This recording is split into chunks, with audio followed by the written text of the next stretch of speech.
They know when you're at the show.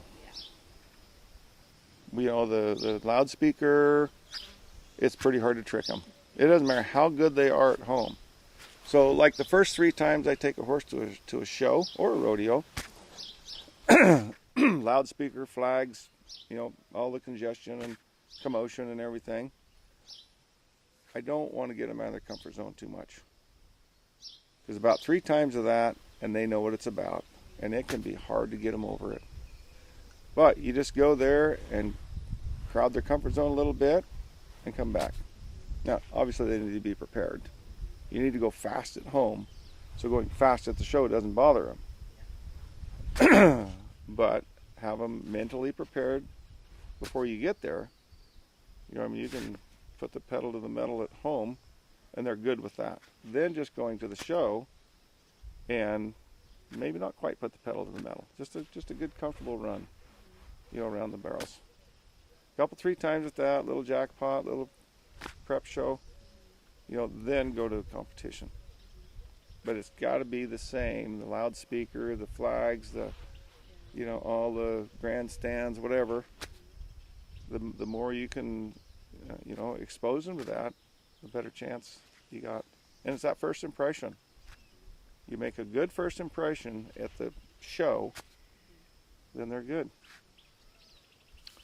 As a national finals ranch horse deal, and I showed this stud 11 times, and his highest score was, I think, the 3rd time I showed him and the last time I showed him.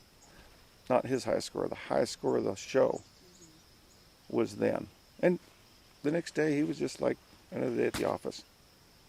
But mentally, he was a little on the lazy side anyway, but mentally, it never bothered him.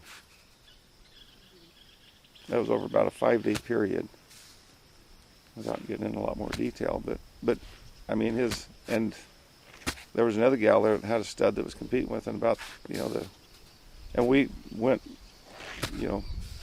neck and neck through the whole shows, and her horse, she couldn't hardly get him in the practice pen.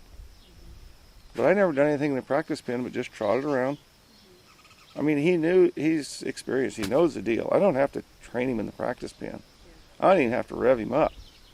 Because when we go in the arena, it's like that boxer in the boxing ring. That's going to bring his adrenaline up. I don't have to bring his adrenaline up in the practice pen. I just trot around, get a little blood circulating in his legs, maybe stop him quick in a trot a time or two, and just so he's kind of like, yeah, okay. If he stopped good in a trot, I know he's going to run down there and make a big sliding stop.